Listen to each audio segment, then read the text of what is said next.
It's 1 after. Let's go ahead and get started. Thank you, everybody, for joining us on this overcast day here in Great Falls for how to sustain without one-time funding. As a reminder, this is phase 2 of our Tiny Training series, the 6th of 7th, which is hard to believe we're closing in on 14 of these bad boys.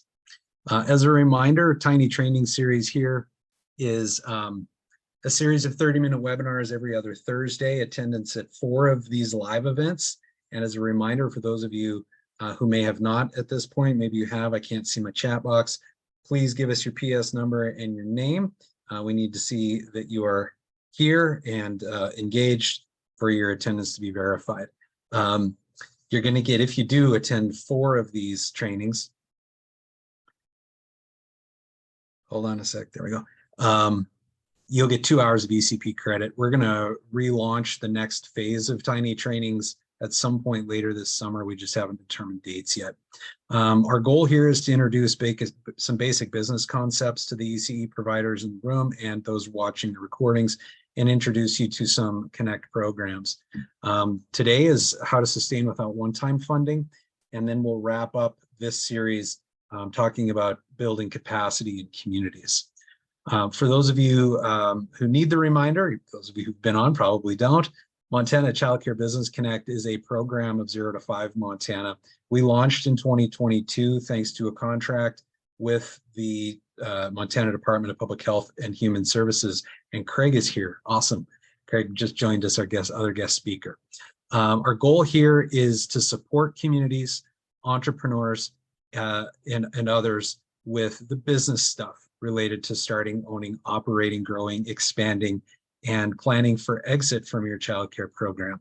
We do 5 different things: training like this, technical assistance, our mentorship program and community programs are both live, as is now our new web resource hub, childcarebusinessconnect.com. If you haven't had an opportunity to check out all the resources available to you there, please check out childcarebusinessconnect.com. You can see our staff team there. We are in the process of expanding. We are hiring for another business advisor, somebody to work with me, and somebody to help us run the program. My name is Jason Nitschke. I'm our senior child care business advisor. And as those of you who've been on this call before know, I show my resume not to pat myself on the back or do humble brags. It's to show you where my weaknesses and academic background is not. It is not in business ownership. It is not in entrepreneurship. It's not in business management, marketing, HR, or accounting. Those are things that I have learned, and that's the message we're trying to send. The skills and knowledge that you need to have to be a cash flow positive, profitable, well-compensated business owner, these are skills we can teach you, and that's the point of our program. Here are our subjects for the day. We're going to talk about revenue diversification, how to sustain without one-time funding. One-time funding meaning grants. We are not talking about grants today because those do not exist for you to operate your business in perpetuity. That is the goal of generating revenue and selling your products and services. So we're going to talk about revenue diversification as a strategy in this industry. We're also going to talk about the concept of beachhead markets and where early childhood fits into this. And we'll give you some examples of other industries and what revenue diversification means in other industries. And then we're going to do an introduction Q&A with our special guests, Lance Boyd and Craig Crawford. We're going to talk about how public schools K through 12 are funded and how else public schools K through 12 are funded. So let's start our day with some definitions. Revenue by definition is money that a company receives from people by selling products and services. Diversification is when an organization diversifies into other things or diversifies their range of something. They're creating variety. And the concept of revenue diversification involves relying on different revenue sources and avoiding dependence on singular specific types of sources of revenue. In my experience in 10 years of supporting as a business advisor, businesses across all industries, businesses that are of the highest risk only sell one product or service to one type of customer. Those are the businesses that went out fast during COVID. They had the most trouble, and those are the ones who end up in bankruptcy more often than not. Now, how do businesses generate revenue? There's really only two ways. You sell a product or you sell a service. In my experience of serving now somewhere in the range of 75 to 100 childcare providers across Montana, these are the 6 categorical areas in which ECE programs generate revenue. In my experience, the left column is what a lot of folks do. That's 99.9% of providers. That's everything they do. They sell their services and receive revenue via tuition. They participate or may not in various programs, the food program and the quality program, to be two in particular that are most common. And then other ways to generate revenue are fees and penalties, registration fees, enrollment fees, application fees, transportation and field trip fees. And yes, you can charge late fees and interest. The right column here is the column that I don't see enough and is most relevant to our public school educators on the call today. And they're going to share their experiences with how else public schools generate revenue.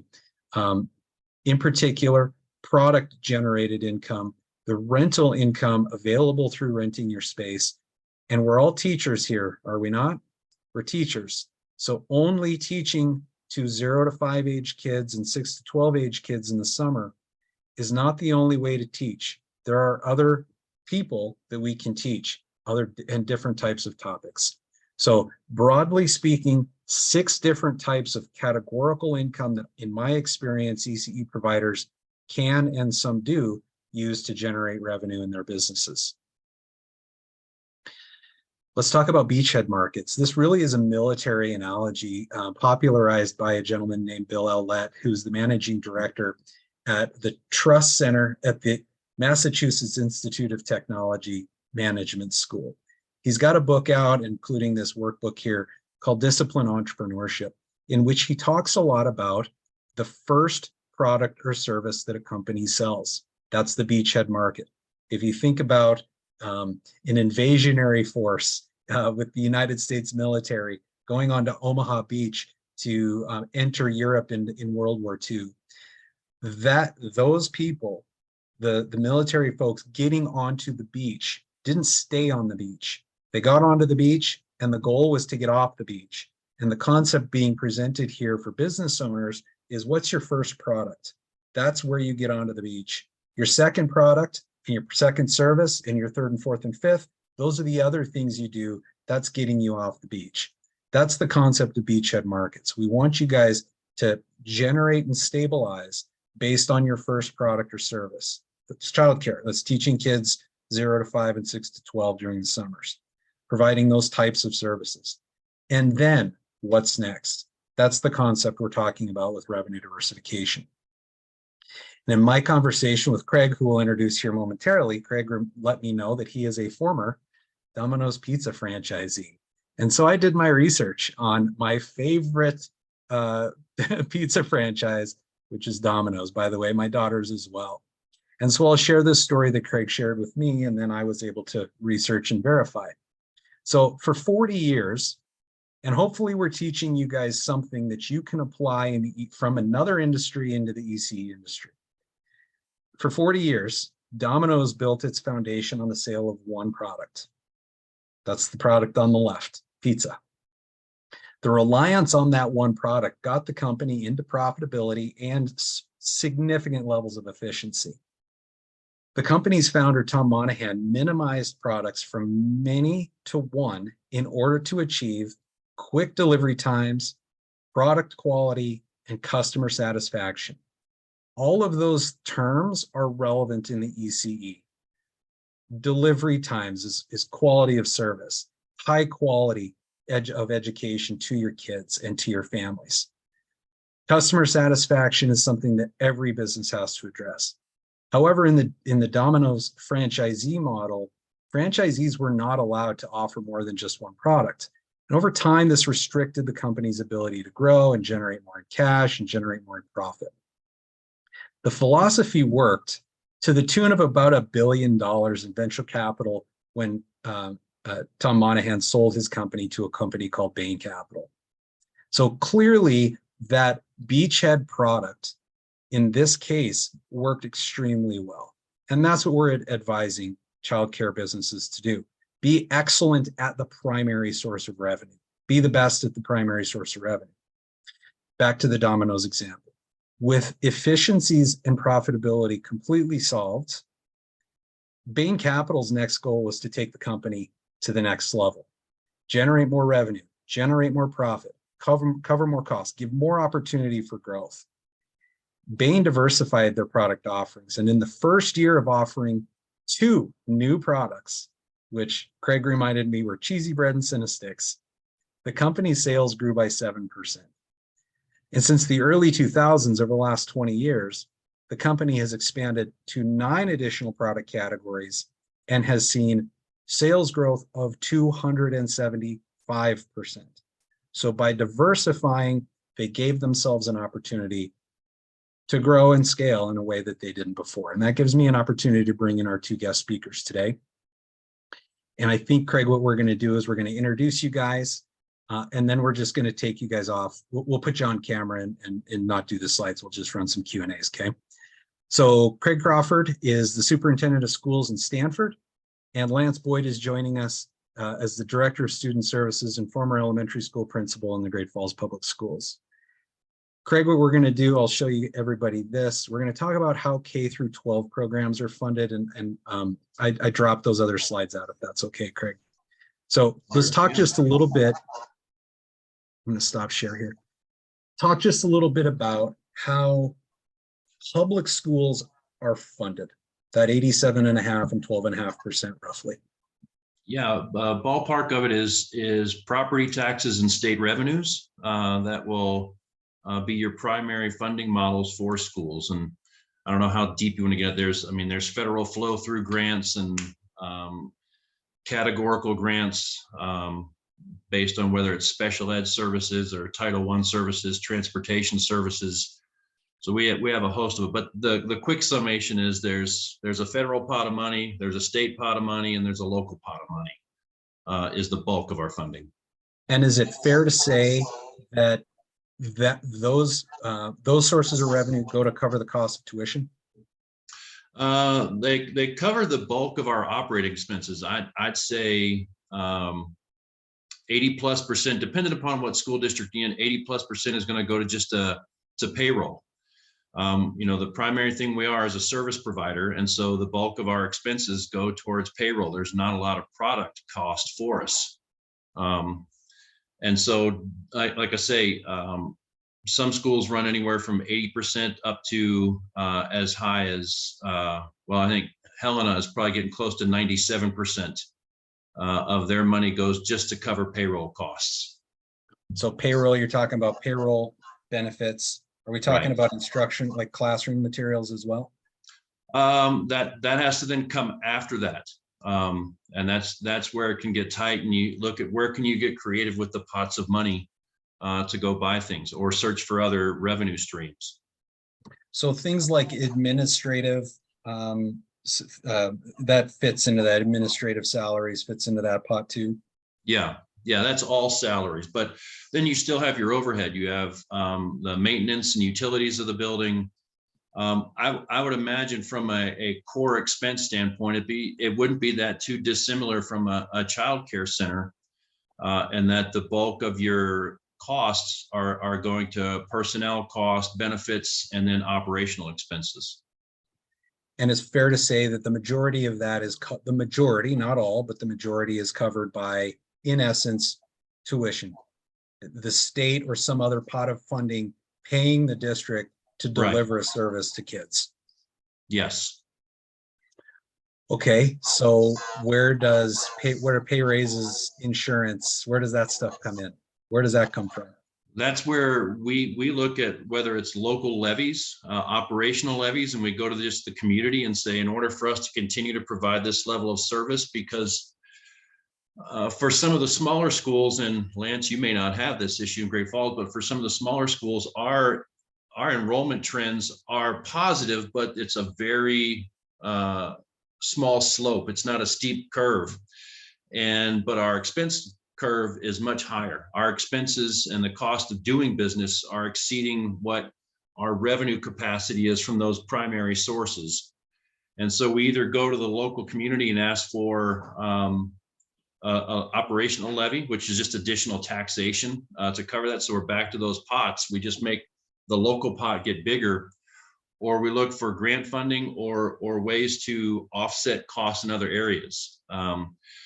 For us, it might be, athletic fees that students pay once a year for them to be participants in athletics. And there's a whole bunch of fees, rental fee for technology, and just different things that you look at. This is a cost we have that we're just going to flow that through to our customer base, because there are students, and I look at them as our students, but the old pizza guy also looks at them as they're my customers as well. And I'm very customer service driven, and our market has gotten very, very competitive. And we need to hold on to each of those kids, because a reality is each student in our building represents roughly $8,000 a year, is what it equates to for us to be able to operate. And so if we lose 3 or 4 kids, we've lost the capacity to pay somebody's salary. And so we're very competitive in going after and retaining those kids. And where does compensation to your staff fit in there? That's a piece Going to up? it. Yeah, it's continually going up. I think we've gone up 3% a year each of the past 2 years, where at the same time our enrollment has gone up maybe 2% over the past 2 or 3 years. And so our income isn't keeping pace with what our costs are, our payroll costs. If you wouldn't mind, we can transfer to Lance here. Lance, you've got experience as both an elementary school principal, but also now as in administration with the district. Can you talk to me about how else, and in more specifics, and how this is relevant to some of our attendees, how else do schools generally generate additional revenue? We talked a bit about mill levies and bonds. Can you talk about mill levies and bonds and what those things go to pay for, and how that might be relevant to this group? Yeah, absolutely. So when you look at it from a district level, which is where I'll take it now, when you look at bonds in our district and the verbiage that we use with our community, bonds pay for buildings. They pay for infrastructure. They pay for the maintenance and support around all of the facilities that you have. And that's important in the world of daycare, because either levies or bonds, and levies in our world are all instructional based. They're based for the instruction that our staff is giving to our students on a daily basis, and they support those ongoing costs.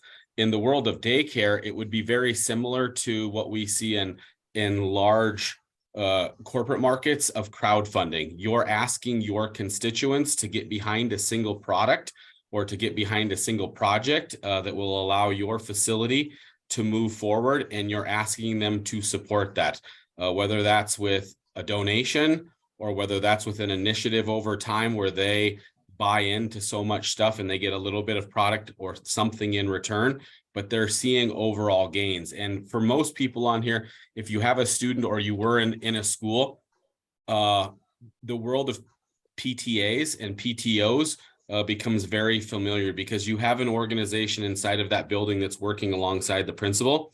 They're working alongside their teachers, and they have a common goal, and that goal may change and ebb and flow, but at the end of the day, their goal is to support the work that the teachers are doing and the work of our kids. And so in some districts, in some buildings, for example, when I was at Sunnyside Elementary School, I had a very, very robust PTA, and we had fundraisers twice a year. We had a fall fundraiser and we had a spring fundraiser. And up front, we said, these fundraisers are for playground equipment.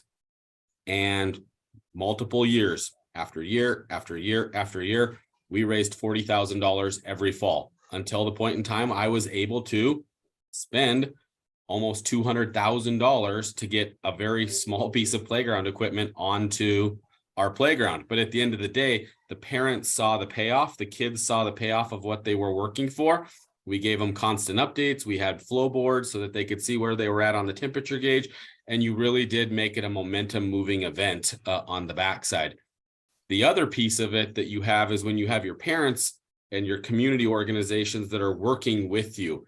In Great Falls, we're blessed. We have over 60 community partners that work with our 21 schools, and those are businesses around our community that come in and out of our schools, supporting different events, different projects, different initiatives. And what that does is that allows the business to see the inner workings of the school or that organization. They get to know the mission of that individual building or the vision of that individual building.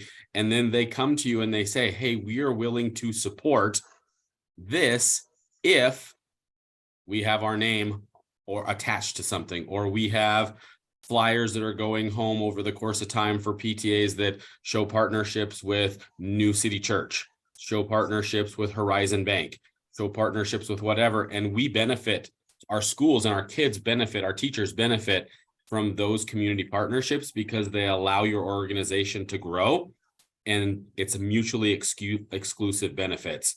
They're getting something out of it, and your organization or your building's getting something out of it. So on one hand, you talked about on the business side of things, a capital campaign. That's Yeah. not revenue being generated, that's cash being generated.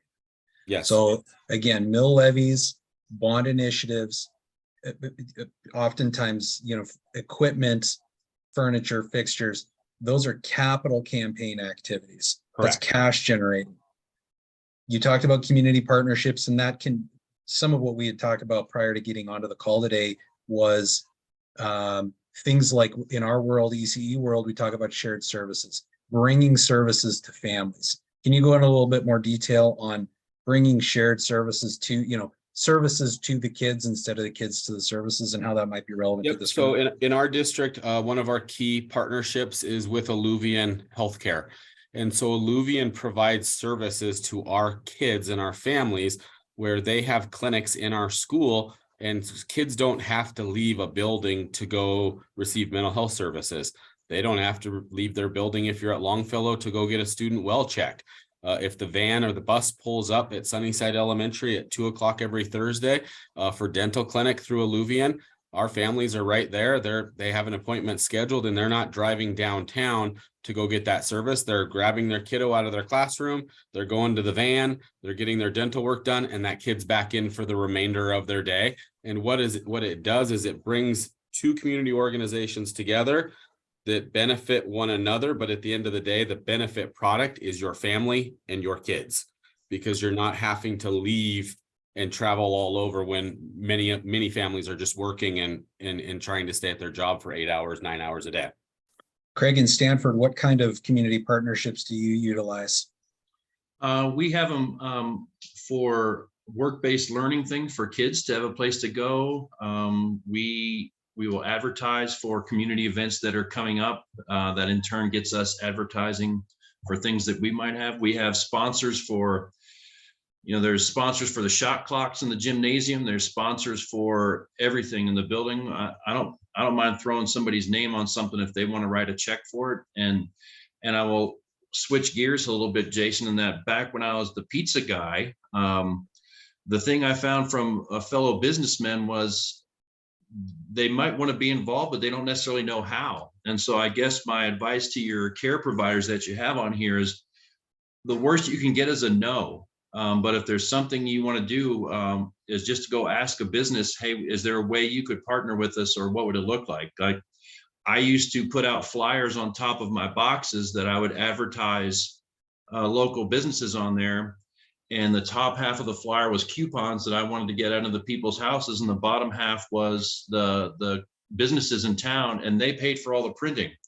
So I didn't have any printing cost involved, but would produce partnership or ways to get stuff out that way. We have folks that will sponsor student events, underwrite a dinner that we might have for kids, or an awards night, or awards that we have at school. We have found a foundation in place that people can make tax-free donations to if they want to support scholarships for kids. It's kind of as unlimited as you want it to be as far as ways to create those partnerships. And like Lance was mentioning, we have a doctor and a health firm that comes in and does our sports physicals at the end of each year for the kids. And They do it on the house. They take the money from the kids, but then that money gets put right back into the school. They just donate it back.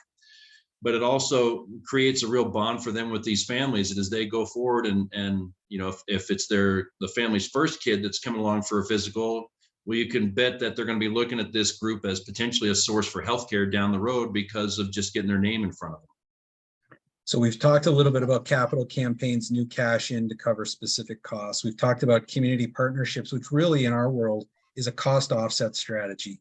Craig, you talked about decreasing advertising costs or eliminating them in full. There's some other stuff there. There's these community partners, these shared services. For public schools, not an opportunity to generate revenue, but for ECE could be. We've got about 1 more minute left. Craig, can you talk about, or maybe Lance, this is more directed at you. What other things do individual schools do to raise money? I mentioned some of them to you earlier that might be relevant here. You could do anything from bake sales to picture days and having contracts with different picture companies to being able to bring in event speakers and have a math night or something like that. People come in, they pay a little bit of admission, and then you get money back from that into your parent teacher organization to support an ongoing product. Literally, you can get as creative as you need to be able to raise the funds that you need to, if you're able to speak specifically to what that specific project is going to offset or support inside of your business. Good deal. As we get close to wrapping here, I just want to let everybody know, many of you have probably heard of the Everyday Exchange publication and corresponding newsletter. I made some comments on a national call with the administration of Children and Families. It's been about a month ago now. Well, my comments were picked up in this national presentation in the publication, the Everyday Exchange newsletter.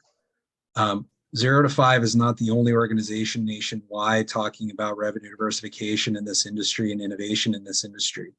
The president and CEO of an organization called Civitas, which does similar work to what 0 to 5 and Childcare Business Connect does, he followed up and said to me, you can see the email there. They're doing the exact same thing. So we're not being overly creative here. We're just trying to transfer the knowledge of other industries that work in other industries and remind everybody that ECE businesses are just like every other industry. You're also businesses. Lead with innovation in mind. I have just about 1 more minute left. Craig and Lance, in the event that somebody wants to get in contact with you, can I share email addresses? 100%. Yes, sir. Excellent. Thank you guys both very much. If anybody else has questions or wants to engage with Lance or Craig, please let me know directly and I'll put you in contact. As we wrap here, just some more professional development opportunities for you all. 3 upcoming courses, including our last tiny training for the phase, plus 2 First Children's Finance events as well. Of course, all of our stuff ends up on our website and on our YouTube page. With that being said, it's time for your feedback, please. And we have 1 minute. I think we could take 1 question. And Ella, by the way, if you could put your PS number and your name in the chat, and we'll get you your credit. Anybody with questions?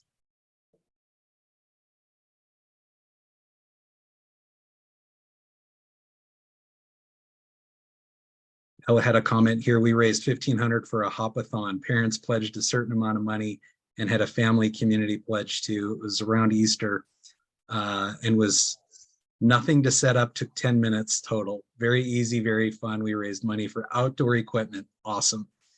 Thank you both, gentlemen, for your time today. It is summer, but that does not mean our public school educators and administrators are not working. We do appreciate your time. Thank you, guys. Have a good day. Best Thank of you, luck to all of everyone. you. We'll talk to you soon.